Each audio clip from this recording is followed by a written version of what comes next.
Bienvenidos mis amigos, mis amigas. A continuación les vamos a presentar el tema de ¿qué fue colgado en el madero?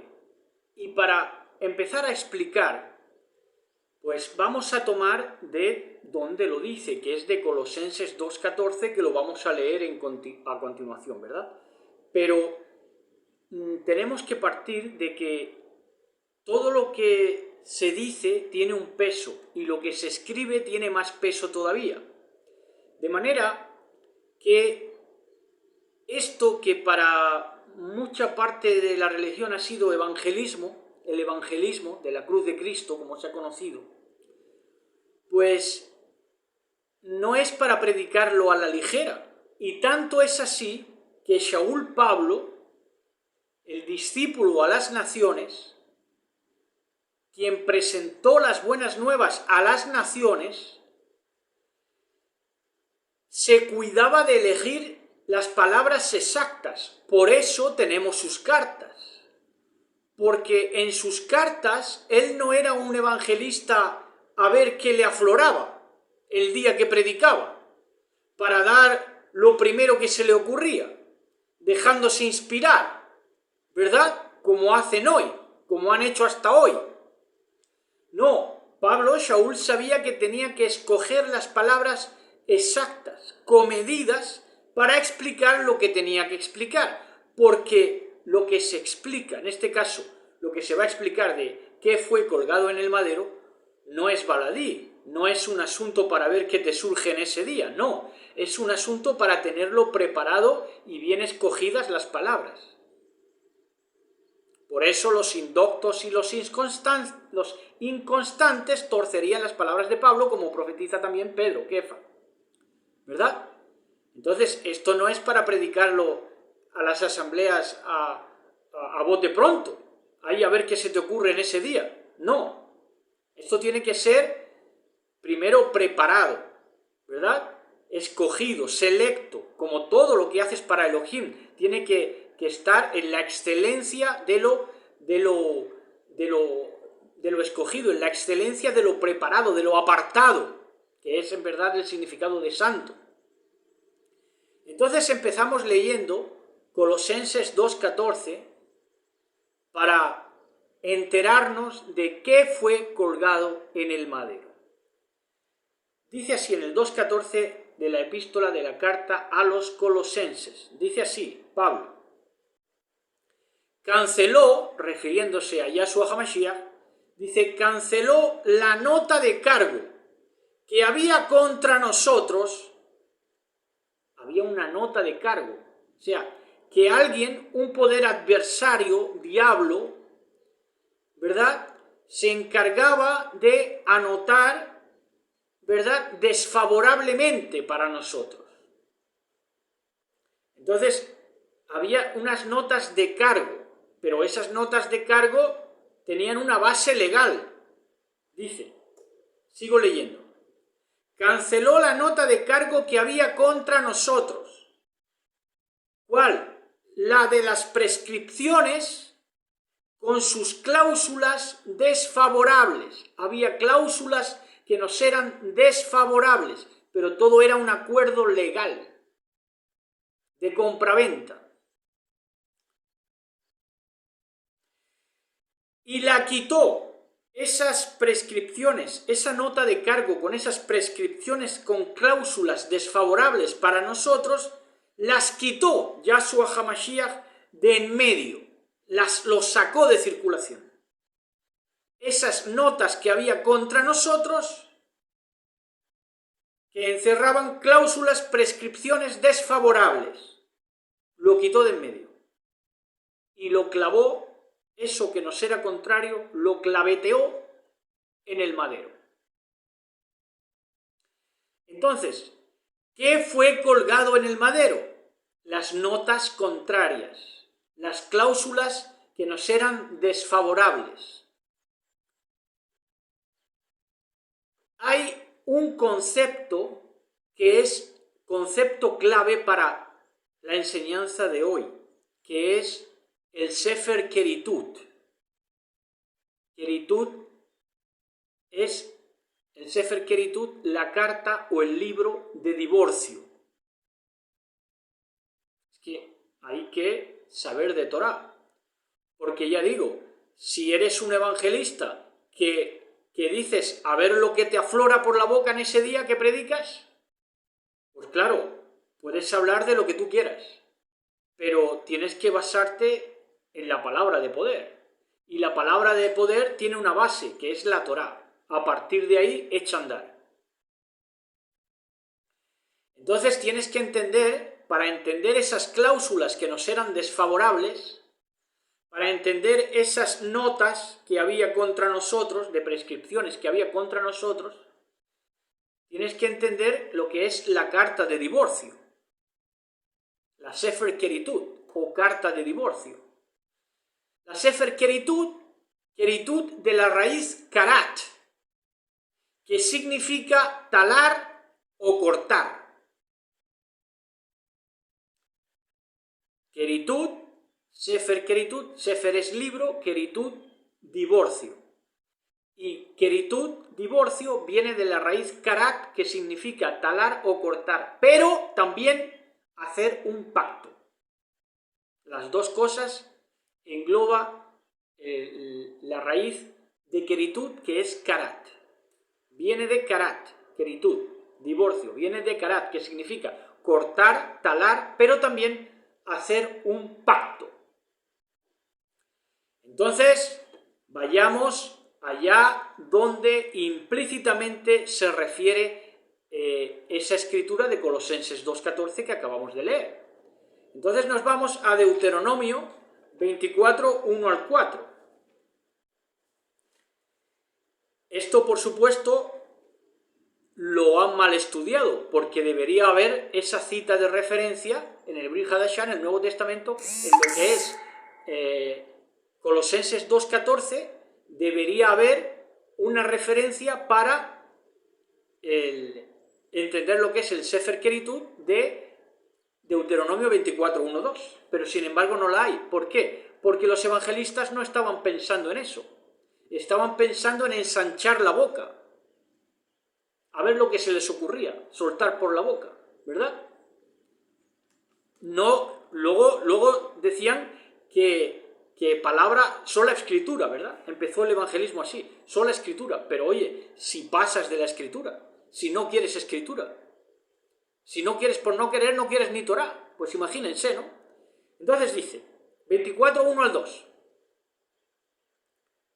24, 1 al 4, dice, en Devarim, Deuteronomio, Devarim, que significa palabras. Dice, si un hombre toma una mujer y se casa con ella, y resulta que esta mujer no halla gracia a sus ojos, porque descubre en ella, en la mujer, algo que le desagrada, le escribirá un acta de divorcio. De ahí viene. De ahí viene. Esa es la cláusula que nos era contraria. ¿Por qué? Porque Mashiach encontró en Israel falla. Israel firmó su matrimonio, digamos, en el Sinaí, cuando dijo, todo lo que oiremos, haremos. ¿Verdad? Y entró en querer cumplir el pacto matrimonial con Yahshua HaMashiach. ¿Verdad? Digamos que lo firmó en el Sinaí, Israel, cuando dijo, todo lo que oiremos, haremos. Se quiso casar con el amado. Pero ahora resulta que el amado ve que descubre en ella algo que le desagradó en la congregación de Israel. De manera que, como dice Deuteronomio, dice, le escribirá un acta de divorcio. Se la pondrá en su mano. ¿Por qué? Porque ha encontrado en ella algo que le desagrada. Empezando por la idolatría. Se la pondrá en su mano, es esa acta de divorcio, se la pondrá en su mano y la despedirá de su casa. Si después que ella ha salido y se ha marchado de casa de del marido, se casa con otro hombre y luego este segundo hombre la aborrece también a la mujer, le escribe el acta de divorcio, se la pone en su mano y la despide de su casa. O si se muere este otro hombre que se ha casado con ella, el primer marido que la repudió no podrá volver a tomarla. ¿Por qué? Porque incurriría en contaminación. ¿Por qué? Porque ya ha sido tomada por otro. ¿Verdad? Digamos, esa mujer que se le dio carta de divorcio pilla la oportunidad y se va con otro. Bien, si se ha ido con otro, ya el primer marido no puede volver a tomarla, porque sería contaminación para el marido. Pero, sin embargo, hay, ¿verdad? Hay una salida, que es de esta manera. Dice, o si se muere este otro hombre que se ha casado con ella, el primer marido que la repudió no podrá volver a tomarla por esposa después de haberse hecho ella impura. Se contaminó con otro, que ya no era el Elohim que le dio la Torá en el Sinaí. Se prostituyó con otro. Se prostituyó con otros pactos, con otras palabras, ¿verdad? Con otro evangelio. Entonces, ¿qué pasa? Que ya el Elohim que estuvo en el Sinaí, que se quería casar con Israel y llegó incluso a celebrar boda en el Sinaí, pues resulta que ya no podía volver a tomarla. ¿Por qué? Porque esa congregación se evangelizó, se cristianizó y olvidó el pacto con su hacedor, con su marido. Entonces, dice, pues sería una abominación a los ojos de Yahweh, volver a tomar ya a una mujer impura, impurificada o despurificada con otro marido. ¿Cuál marido? El diablo, la idolatría, el desoír la palabra de Elohim, la religión. Y tú no debes hacer pecar a la tierra que Yahweh, tu Elohim, te da en herencia. Entonces, solo quedaba un remedio, que es que el hombre, para que la mujer impura, digamos, prostituida, la mujer congregación en la religiosidad, pudiera volver a ser tomada por el Creador del cielo y de la tierra, que es quien da la Torá del Sinaí, en el Sinaí, a Moshe, solo cabía una, y es que el hombre muriera para que la mujer quedara libre. Que el hombre muriera para que la mujer quedara ya libre. Para volver a casarse. Pero ahora nos encontrábamos ante otro problema. ¿Cómo podía volver a su primer marido si el primer marido murió para dejarla libre? Y aquí interviene el poder de Elohim en la contingencia que ha preparado. Una contingencia en el mejor sentido. Un plan, ¿verdad? El esbozo del plan estaba en Deuteronomio, en Devarim, y la conclusión del plan, ya cuando está bien orquestado y bien dirigido, ya se comprende en Colosenses 2.14, cuando ya Shaul Pablo se da cuenta de que esa acta, esas cláusulas desfavorables, ese divorcio, ya ha sido quitado por Yahshua HaMashiach, nuestro amado, nuestro marido, y ha sido colgado en el madero, para que a la amada nadie pueda acusarla. Por eso dice también el apóstol que a nosotros, a la amada del Mashiach, dice, juzgamos todas las cosas, pero nada puede juzgarnos en el sentido de que nada puede condenarnos. ¿Por qué? Porque lo único de condena que podía haber contra nosotros era esa carta de divorcio, esas cláusulas negativas para nosotros. Y esas cláusulas negativas las quitó de en medio Yahshua HaMashiach. Entonces ya no hay condena en la amada del Mashiach. Ahora, entonces como karat, de donde viene keritud, que es divorcio, karat significa talar o cortar, pero también hacer un pacto, pues vemos que cortó a unos, cortó a ese Israel que no llegó ni siquiera a entrar en la tierra de Canaán, ¿verdad? Porque toda aquella generación murió, excepto Josué y Caleb. Moisés elevó su vida, ¿verdad? Y vio la tierra prometida. Pero esa generación no entró. Entonces cortó a unos, no solamente cortó a esos, los que se quedaron en el desierto y no entraron a la tierra prometida, ha ido cortando a mucha gente, ¿verdad? A lo largo de la historia. ¿Por qué? Porque karat, de donde viene queritud, divorcio, es precisamente eso. Un cortar con unos para pactar con otros. Entonces, pactó Yahshua HaMashiach poniendo esa cláusula desfavorable para nosotros, colgándola en el madero, desapareciéndola, en otras palabras, haciéndola desaparecer, pactó con los otros, que supuestamente no pertenecían a la congregación de Israel, digamos, abanderado, político, pero estos otros, con los que pactó Yahshua HaMashiach en lo sucesivo históricamente, nunca nos sentimos los otros. Los que de verdad somos amados del Mashiach, nunca nos hemos sentido los otros. Los otros se sintieron los que no saben situarse, ni ubicarse, ni saber quiénes son, ni tener identidad, y son profundamente idólatras porque ven el pacto donde no está. El pacto no es para los que se quedan en el desierto, el pacto no es para los que no se atreven a conquistar Canaán porque es tierra de gigantes, el pacto no es con los que Yahshua HaMashiach corta, no es, ¿verdad? Entonces,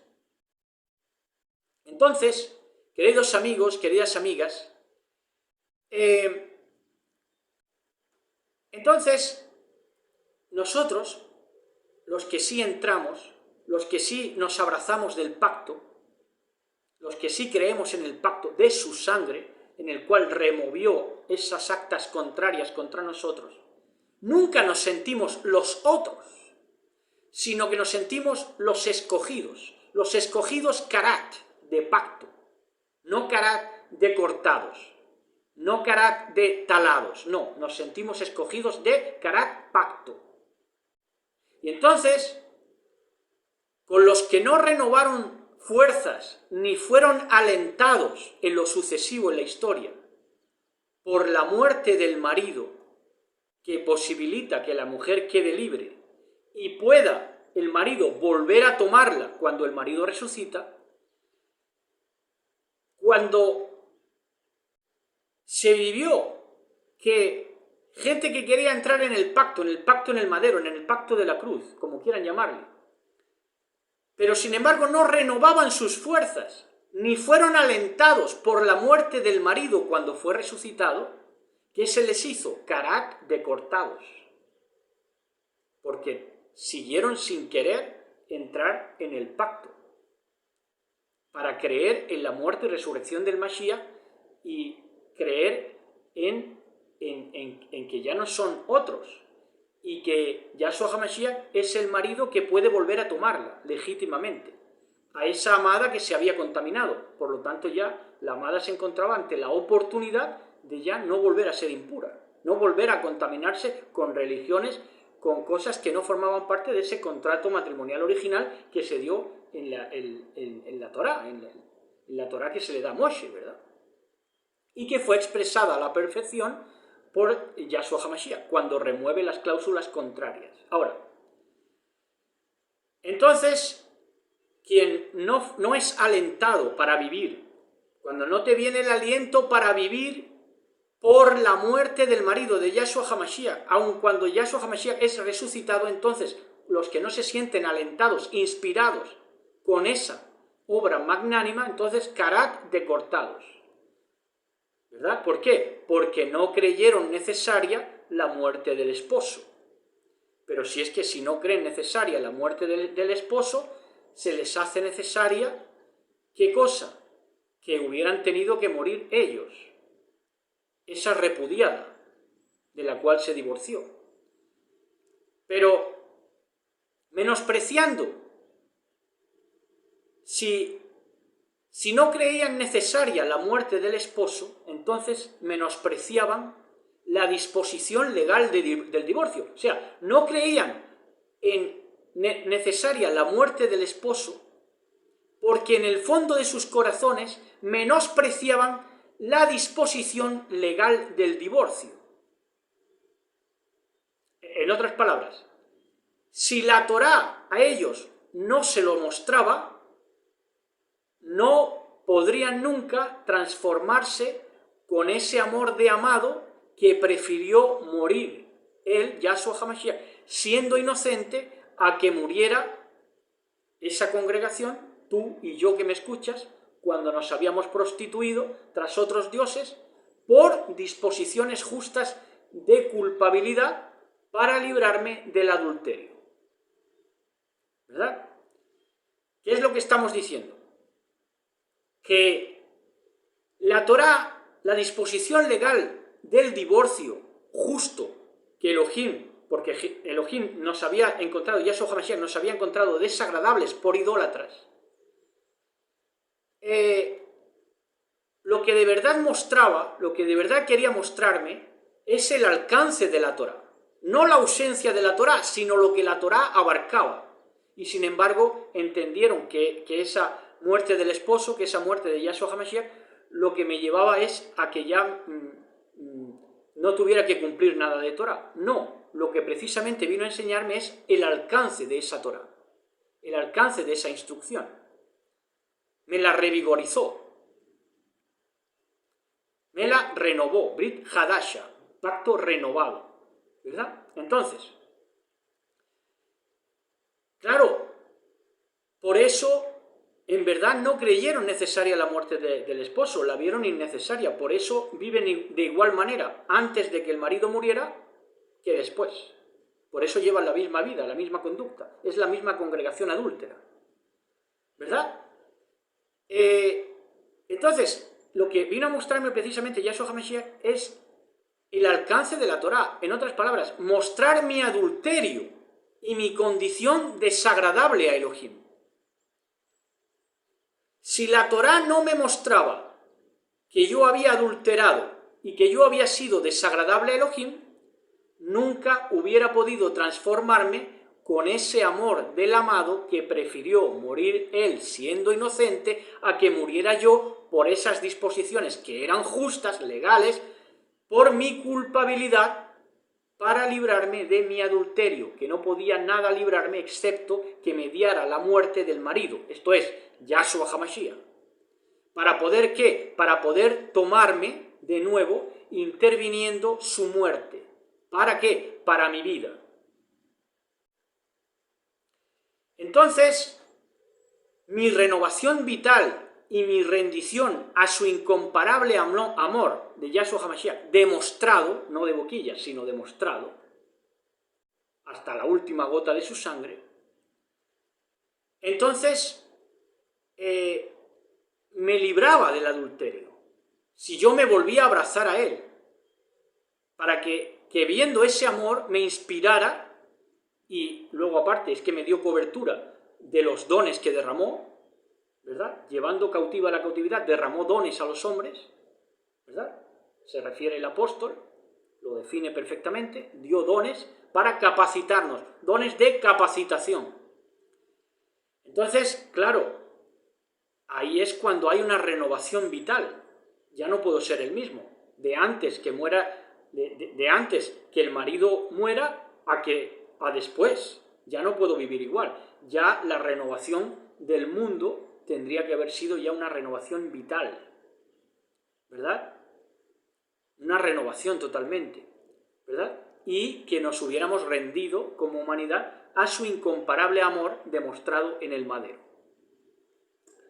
Ahora, claro que la Torá no se podía cumplir, claro que no. No se podía cumplir sin entender el amor más fuerte que la muerte, que fue el que derramó en el madero Yahshua HaMashiach. Sin entender ese amor expresado en el madero, claro que no se podía cumplir la Torá. Sin entender el amor más fuerte que la muerte de Yahshua HaMashiach, que es lo que vieron los patriarcas y los profetas. Si no, no hubieran podido. Entonces, lo que te hace entender ese infinito amor de Yahshua HaMashiach es precisamente la Torá, que en base legal tuvo que matarnos a ti y a mí. ¿Por qué? Por ser infieles, por irnos tras religiones, ¿verdad? Tras cosas que no son, que nada tienen que ver con las palabras del amado, con habitar en él, con él, en su fidelidad.